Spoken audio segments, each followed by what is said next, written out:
favor, McMercy. Do you live in Iran yourself? Yes, I live in Iran. Are you like in Tehran? Where are you? Yeah, you don't have to be super specific. 100 kilometers south of Tehran. I'm in Qom. Gotcha. But yes, my family is in Tehran also, but very close to Tehran. Gotcha. Okay, this is actually really good that we have somebody from there. So, okay, let me just make sure I have this all right here. So, obviously, we all know that the riots were astroturfed, and this all started when we talking about this enforcer guy. So, just to recap, enforcer guy's on there. Oh, yeah, the reason why they're not protesting is because they were getting killed by the government, blah, blah, blah, all this other shit. We all know that was a lie. How do we know that? Mike Pompeo with his Mossad tweet, Scott Bessent. We know that the Iranian government responded to the riots by shutting the internet off. Once the internet got shut off, the riots pretty much dissipated. So to circumvent that, they try to smuggle in Starlink devices so they can go ahead and be able to still get connected to the internet. This is, I think, where the Chinese government came in, or the Russian government, and jammed Starlink and got rid of it and stopped it so they could no longer continue to do what they were doing. And how do we know this? Well, on our oversight committee, open hearing, they admitted that, yeah, we were responsible for smuggling in all these Starlinks. So I think anyone at this point that will concede that the riots in early January were a lie, and then now with what you're telling me, Mercy, that's literally a bombshell. So now we're also finding out that, and correct me if I'm wrong here, because I'm on stream, I want to make sure that my guys understand, everyone else here listening. You're saying, to add on to all of this, the Shah put out a statement in Farsi, basically alluding to a former police force that used to work under the Shah, let's say maybe their Secret Service equivalent.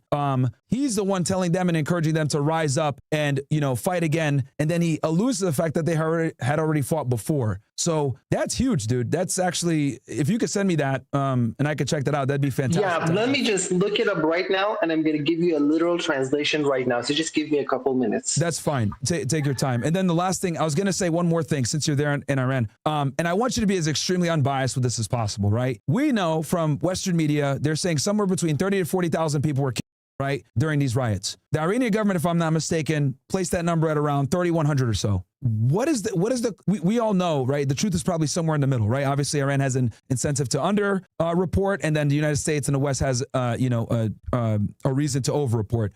Since you live in Iran, what do you think the actual number is? If you had to be, I guess, as non-biased as you can be. Okay, let me give you my personal experience, and then you draw your own conclusion. Okay. I went out every night of the protests. I went out some nights alone, some nights with my friends in Qom. To be unbiased, as you mentioned, Qom is one of the most religious, most conservative parts of the country. They are pretty much pro-government, pro-IRGC almost exclusively. A huge part of the population here is actually pro-government and IRGC, as opposed to Tehran, because they have all these media bombshells all the time, Iran International, VOA, so on and so forth. So there is some, you could say, some part of the population over there that is pro the monarch Reza Pahlavi, and they believe the lies that are being told. But here in Qom, it's not like that. And I went out every night.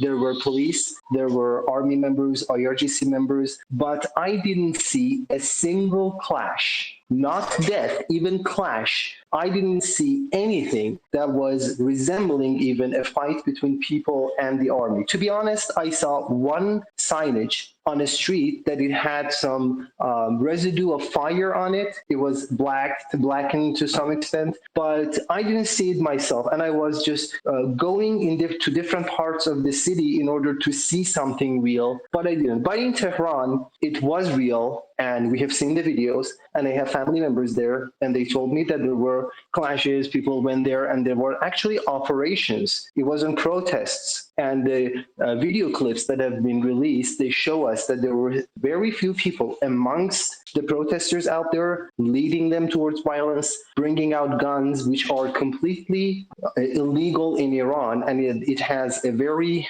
big punishment if you're carrying a weapon, even a knife, and you take it out there. It is like very dangerous. We don't want that at all here. So people were out there with guns, shooting at people, AK-47s and shotguns and handguns. So to be honest, I trust the number of deaths that are put out there by our government. I have no reason to think otherwise. because what I've seen from them, putting out the names, social security numbers, the details, actually blacking out parts of the numbers because they don't want the information to be, abused. But it is completely believable. And there have been some claims like government was taking money from people in order to give them the bodies, stuff like that. But again, I have been asking people on Instagram and people that were saying that something like this has happened. And I told them that if you give me a receipt or whatever type of confirmation for money being paid, I will post that on my account. I have like 100K followers, so it would get, out, but no one gave me any type of confirmation. So to be honest, I am not actually qualified to say what the real number is. I'm just giving you my understanding, and it is that the number 3,117, that seems to me at least like the real number. I have no proof or no reason to think otherwise. So just so I make sure I have this right. So during the riots that went down in early January, you're saying you were there for most of it and you were in Tehran yourself? No. For the riots, I was in Qom, a city 100 kilometers south of Tehran. I wasn't in Tehran, but my sister was there in Tehran. My brother was there in Tehran, but I myself wasn't. Were your siblings protesting too, or no? No. You see, in the beginning, there was 2 weeks of protests before it turned deadly. And people were protesting the economic situation because I don't want to get into details. Well, but no, I'm familiar with it. We crashed. We know, like we crashed your currency.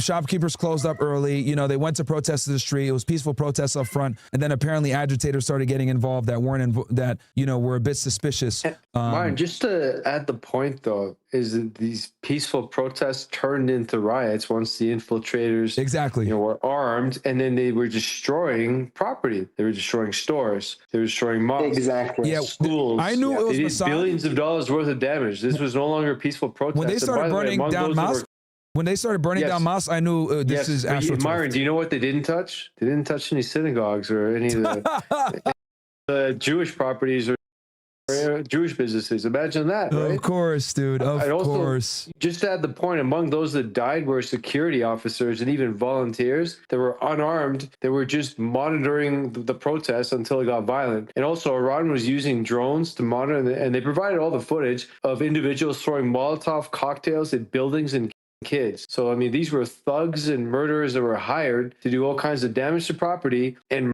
people. And yeah, a lot of them were arrested, by the way. And they also, of course, then went after the Mossad terror cells when, as you mentioned, what Iran had was a technology, I believe, from, I think it was China or Russia. I forget which, it might have been Russia. And that was to be able to detect the exact frequency that Starlink emits. It's between 10 to 14 gigahertz. And so that's how they were able to detect who's still using the internet. And then they went after those individuals because they're obviously, the Mossad agents that had been trained to carry out these attacks. So they're able to clear out what became riots from what was originally, again, peaceful protests that were people objecting to the poor economic conditions caused by devaluation of the currency, and also 5,000 plus sanctions they've been dealing with for over 4 decades. Of course, it's very difficult to do any type of international trade or business that you can scale when you're just, stuck and limited. Guys, you guys said my audio's fucked? That trade. Just leave it there. Guys, you said the audio's. Give me a 1 if the audio is good or bad. Context, and there were no protests in areas of Iran either, which is, odd. Imagine that. All right. So no, I mean, that's actually very interesting stuff. But yeah, I mean, I knew it was AstroTurf. But the whole bottom line here was American YouTubers are like totally missing the point and, saying a bunch of misinformation, talking about, oh yeah, they stopped the riots because, they were just getting so much. It's like, dude, those guys were Mossad assets. And honestly, let's be honest. If it was true that the Iranians 30 to 40,000 of their own people, like, don't you think an uprising would have been like easy to do after the Ayatollah was killed?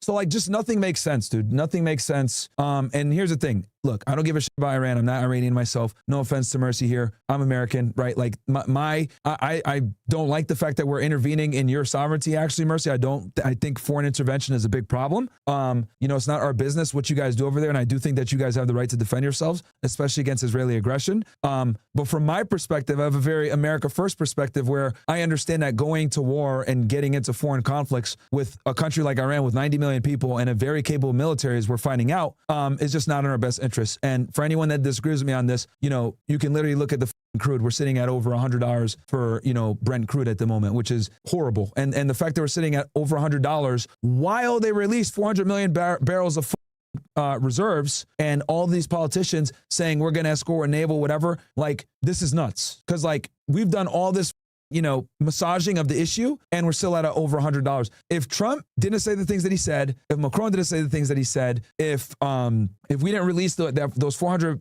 barrels, right, 400 million barrels, like, we would be looking at probably easily somewhere between $120 to $200 per barrel, which would be catastrophic. Yeah, and let me give you another perspective on this. We Iranians, we live here. This is our house. Now, destroying houses, buildings, destroying mosques, destroying markets, what is that going to accomplish? We're destroying ourselves. And no one thinks like that here. We think that if we have a problem, we have to go and talk to the guy that is causing the problem.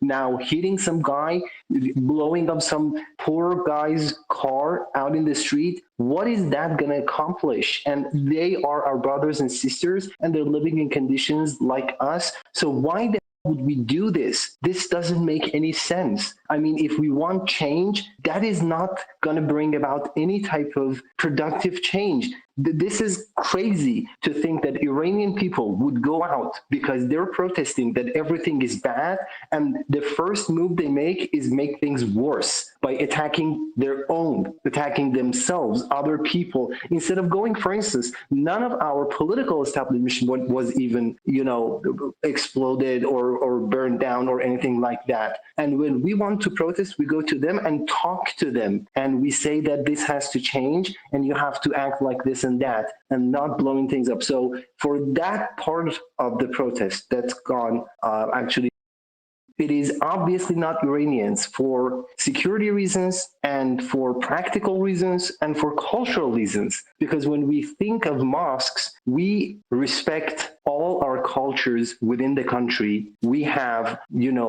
Christians here, we have other religions here, and we Mercy, never attack them because we. Question for you: what would you say? Yeah, go ahead. Again, being so. All right, so you're not. You would say the 3,000 number is fairly accurate. I'll round up. Would it be fair to say that the casualty count is probably somewhere between 3,000 and, let's say, 10 to 12,000? Would that be fair to say, or is that even too high? Well, again, I have no reason to go any higher than the number that was presented, because here we have to bury people and we know the families, and if the number was higher, it would show. Finally, it would show. So I would say, you see, most of the people that were So let me make sure I have were the government side. Okay, this is very important. So number one, most of the people that were government employees, so obviously that's going to be documented easily, right? And then what you're also saying is, if this amount of people were, there would have been funerals, there would have been documentation, there would be uproar, etc. And you just simply don't see that in Iran. That's what you're saying. Would that be fair? Yes. Okay. That would be fair. Gotcha. So then let me, because I'm on stream, so I want to make sure my people can understand too. So you would say, so you're pretty confident in the 3,000 number because of obviously the logistics that it takes to bury people, etc. And you're also saying that most of those people that were government employees, cops, paramedics, firefighters, etc., that were dealing with the recklessness. How many of them were civilians then? Do you know by chance?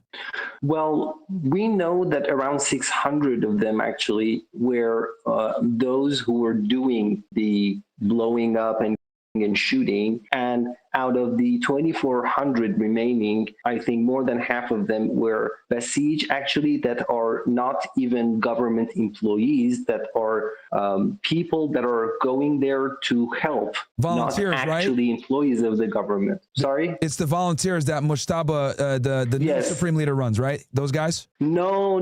He doesn't run it. It has been around since the very beginning of the Iran-Iraq war. We started going and saying we want to help the army, the IRGC, but since we were people and not trained, army men or whatever, so we started this. It's kind of like your what did you call them? It's the kids that go to camps and start. No. The kids that go to camps to learn. Yes, exactly.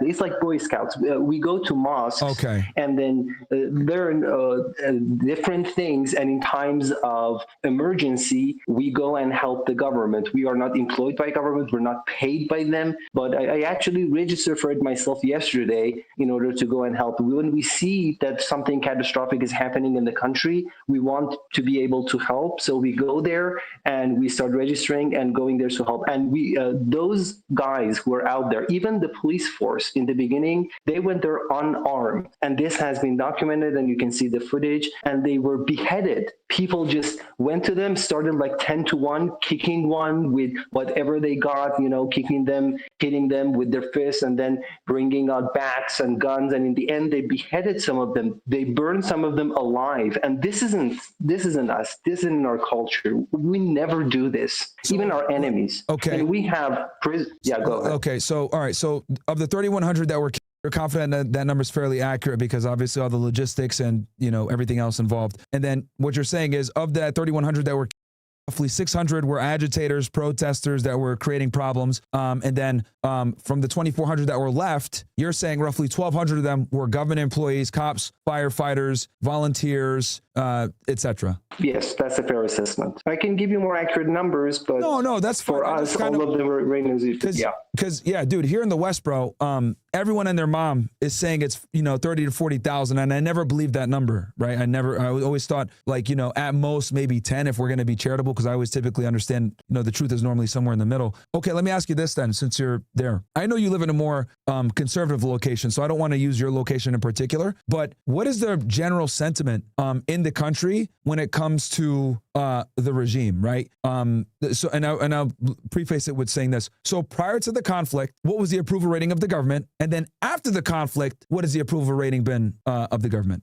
Well, in order to answer that, you have to first understand something. We have our government and we have our leader. The leader is the person that sets the direction of the country and how we deal with the world and how we deal with things, but not day-to-day stuff. That's executive branch, our president, and then we have our judiciary branch, and so on and so forth. Gotcha. So the leader is actually the embodiment of the belief of the people, and the government is the choice of the people. We vote for the president. We vote for our members of the parliament. So we were upset. We are still upset with many of the politicians because many of them are infiltrators. We believe many of them are corrupt because of the money that is in government, and we don't approve that. But that is something, and our government as a whole, under the rule of the supreme leader, that is something else entirely. So we believe in our supreme leader. We love him no matter what. We see what he does. We see what he did. And the new one, actually, we are hoping and we know in our hearts that he's going to continue down his father's path. But our supreme leader before him, who was by the Israelis and Americans, we truly loved him. Most people in Iran, and you can see this, people are out every day and every night nowadays. Even some of the clips are being hijacked by American politicians and shown to the people of the United States and the West as these are people that are protesting against the government, which is actually quite the opposite. It is in solidarity with our government, and it is the people supporting the new leader and mourning for our late leader who was assassinated by the Israelis and the Americans. So as Real for quick, the Mercy. supreme leader... Okay, go ahead. Keep going. It's fine. I'll ask after. Go ahead. Yeah, okay. So as for the supreme leader, the majority of people, I'm not going to give you a percentage, but the majority of people, as you can see out there out in the streets, support him and love him. But we understand that many of the challenges come from the choices we make ourselves, because this is in our constitution that the supreme leader cannot appoint anyone as the president, cannot appoint anyone as members of parliament, and so on and so forth. That we have to choose ourselves. So we vote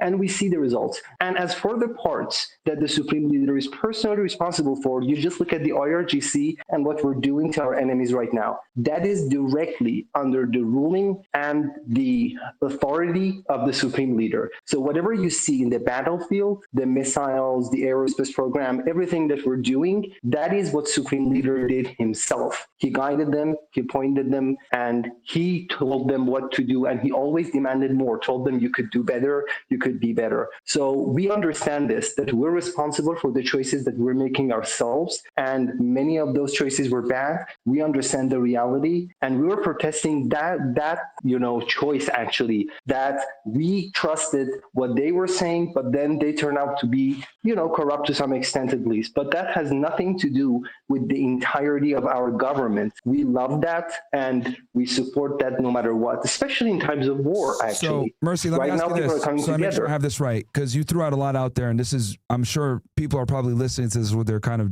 jaw dropped. So let me just make sure I have this right before you continue on. So what you're saying is the supreme leader isn't actually the government in the traditional sense. He's basically the supreme leader of the country, and he has oversight when it comes to the IRGC and national self-defense. However, he's not necessarily responsible for day-to-day economic decisions that are made politically. That falls more on the parliament and the president. So when people say, oh, we don't like the Iranian government, if you're asking Iranian this, what they're thinking about is like Pezeshkian, right? The parliament, the people that are running the country day to day. But when it comes to the supreme leader, he's evaluated in another realm, is what you're saying. Like, he's not held as, I guess, even though he is above the government, he's not necessarily held as the problem when there's economic issues. Rather, it's more the traditional government, if I'm correct? Yes, actually, it's not necessarily or basically, it's exactly like that. Okay. In our constitution, he's not allowed to do that. He's not allowed to interfere. And our late supreme leader,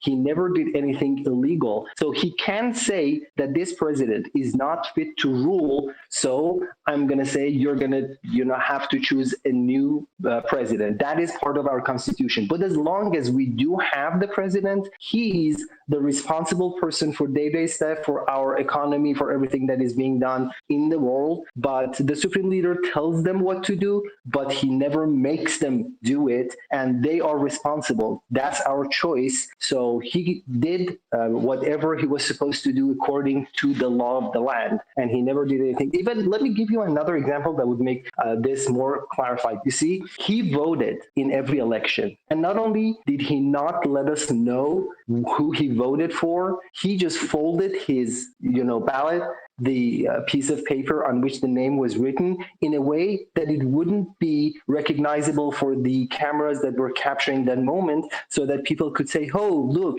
the supreme leader voted for this person, so let's vote for this person. He never named anyone, and he never let anyone realize who he was voting for, because that was our right and our responsibility, and he wanted us to do it ourselves. So if you look it up, you're going to see the photos and speculation. Every time he voted, people went zoom in on the paper and tried to figure out who the name was and stuff like that. But no, he never did that. So, okay, this is actually really eye-opening, because obviously in the West, right, you look at the president, he oversees everything, right? There's no, two separate, governments, for lack of a better term here. So approval rating for the supreme leader himself, people loved him. Would it be fair to say 80% of the country approved him as supreme leader? Would that be fair, or is it higher or lower?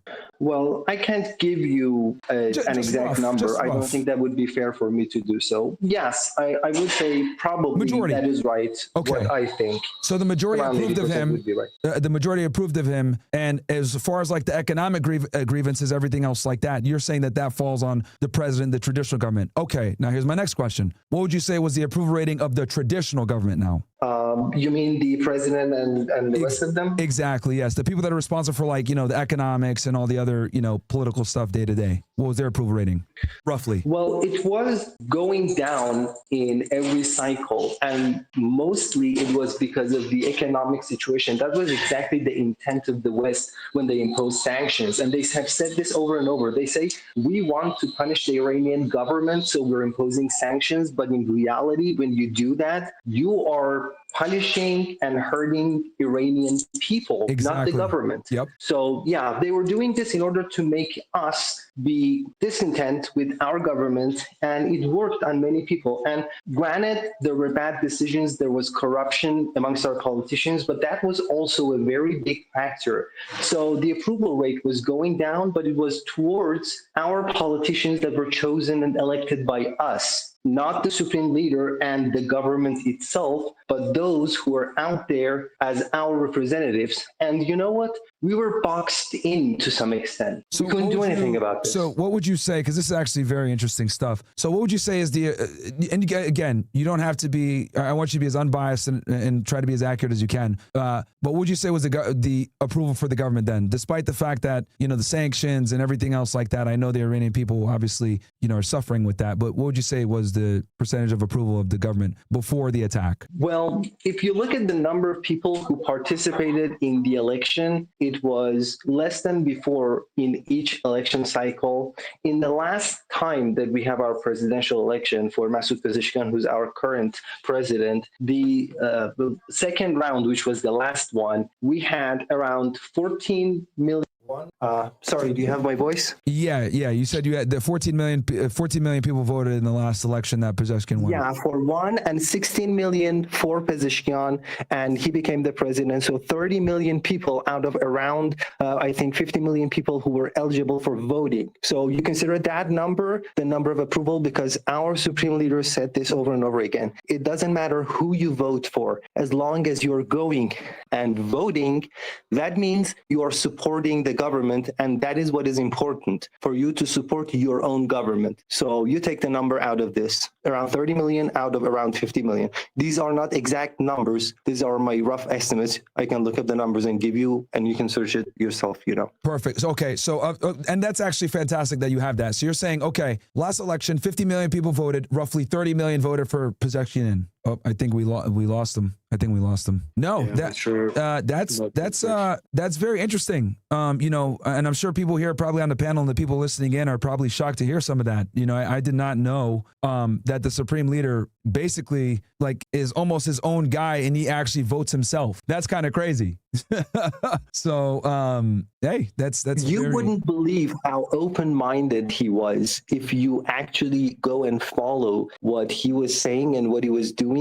You would see that he was amazing. So, one of the most important things Mercy, he did every year. Back. Hold on. So you said you said 50 million voted and 30 million voted for P, or did you say 30 million voted? I don't know if you're muted. Yeah, we can't hear. Sorry, I said out of around 50 million people who could vote, 30 million voted. Gotcha. And then he got 16 million of that 30. 16 million for Pezeshkian, 14 million for his opponent. So 30 million in total voted in the election, the second round, but around 50 million were eligible to vote. Okay, now let me ask you this.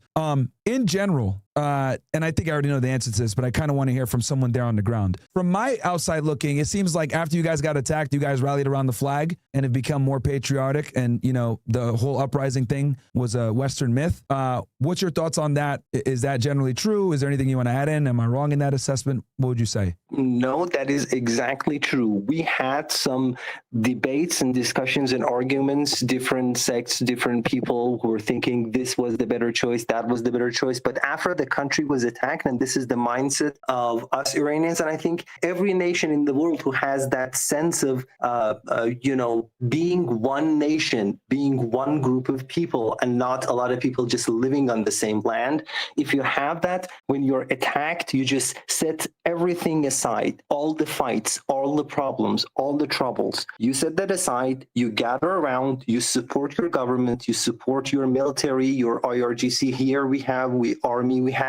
we support them unconditionally, and we are going out there to show our support, and we're going to do anything we can, because anyone wanting to come here to do anything, we're opposing that. We are not allowing that, and that's the mindset of us Iranians. Okay, here in America and in the West in general, we have a lot of Iranians that are extremely critical of the government. They say the supreme leader is awful, evil, all this other stuff. The government, does all this stuff, which is fine. They can have their grievances. And a lot of them are more pro-Shah. What would you say about the Iranians that are, in the West or, all over the place that are pro-Shah and anti-current government? Well, we Iranians inside of Iran don't even consider them Iranians anymore. Before, we considered them Iranians who are opposed to our government, who are out there. But when in a time of crisis like this, when a time of war, you do something like this, there are voices actually inside of Iran that are asking for their nationality to be revoked so that they wouldn't even be considered Iranians. Because in our culture, if you're standing against your own country alongside the enemy that is attacking your country, you have the privilege of naming yourself an Iranian. And I know that there there are a couple of 100,000 here and there in each country, and they are gathering around and saying stuff, but that's not the behavior of an Iranian. You know, going out there being happy because little girls have been.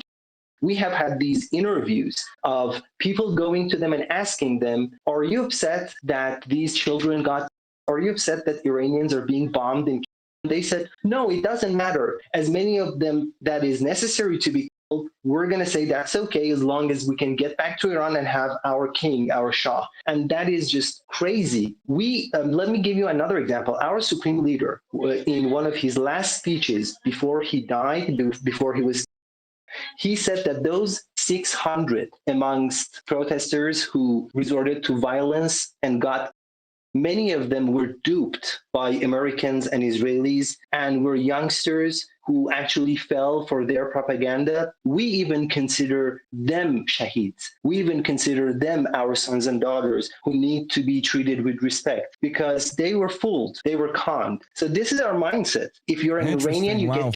That's a tragedy. Yeah, you can look it up. Yeah. It is amongst one of his last speeches, actually. Okay. No, I mean, this has been pretty eye-opening, and I'm sure everybody else here is kind of learning quite a bit because, you know, living in the West, you never really hear this. And I'll ask my last question here, then turn it to someone else, because I'm sure other people are eager to ask you some stuff. From what I understand, in Iran, you guys have two different political parties. You got the Reformists and the Conservatives. From what I understand, the Reformists are more like our Democrats. Your Conservatives are like our Republican Party. Obviously, there's always going to be divided in the government. There's always going to be a split down, you know, oh, we want this, we want that, 50-50, whatever. When you guys had got attacked back in June, right? What people told me was that united the country to an enormous level. And everyone took to the streets and told the government to bomb them back and hit them back. Because for many years, let's be honest, the Iranians have always, you know, they've been called the paper tiger. You know, you guys have had your embassy bombed in Damascus. You guys had Qasem Soleimani assassinated. You guys have been basically getting, you know, beat up by the Israelis, bombed, whatever. And every retaliation has kind of been more symbolic and not necessarily to create damage as when the Israelis attacked you. But once the 12-day war began and they snuck attack you guys, they the generals, everything else like that. That's when apparently, and again, correct me if I'm wrong here, this is where the gloves came off and they said, you know what, fuck this. And they went and obviously attacked with the missiles, everything else, showed a lot of their capabilities. People took to the streets. They were rioting for the government to attack them. And then obviously now, fast forward to February, after the 12-day war, when they attacked you guys again, it's like they doubled the patriotism within the country. Would that be fair to say or accurate? Well, let me give you two parts of an answer. The first one, the reformists, as you call them, yes, we have these two parties, conservatives, more religious, and we have reformists, more open-minded, as they say. I'm not going to get into the differences because it's not the time for that. Well, let me say this, just so the audience understands. From what I understand, reformists believe that diplomacy with the West is achievable versus conservatives look at it like it's a waste of time. Would that be a fair assessment if we had to, you know, for the purpose of this conversation? Well, it is fair to some extent. Yeah, it is fair to some extent. You know, conservatives, there are hardliners on both sides. Gotcha. And hardliners on reformists, they say the West is the answer. Hardliners on the conservative side, they say no talking. That's the answer. I'm not talking about those two opposite polars, okay? But if we get more close to the center, they say the left side or the reformists, they say we have to dialogue with the world and we have to solve our problems through dialogue. But conservatives, they say this type of dialogue, it's not helpful. Our supreme leader, he said it himself. He said it's not dignified to talk under threat of violence. When they're threatening us, talking to them, it's not dignified and it's not right. It's not wise to do it like this. By the way, he's the same person who said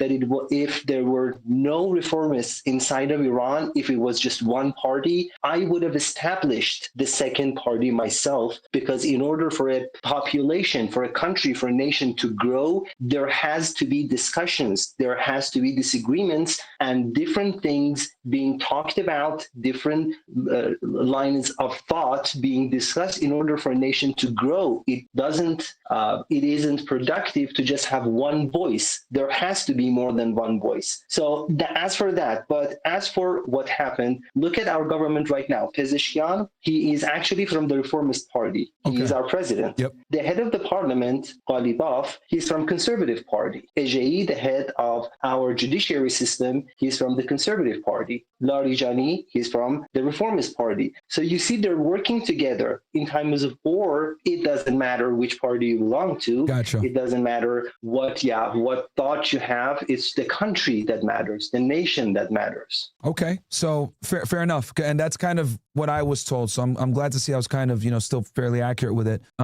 Because the reason why this is important to me is because in America they sold the war as we're going to free Iran. Like that's how they sold it. That's why we're invading. We want to free the people, just like they did with Iraq. But I obviously had my suspicions. Like this is the people don't want to be freed by us, and if anything, the Ayatollah and attacking them would make them unite even more. And I saw this after the 12-day war. So I said, well, the Ayatollah is only going to make this worse, and we're seeing that right now. And I'm glad that I was able to ask someone that's actually there these questions.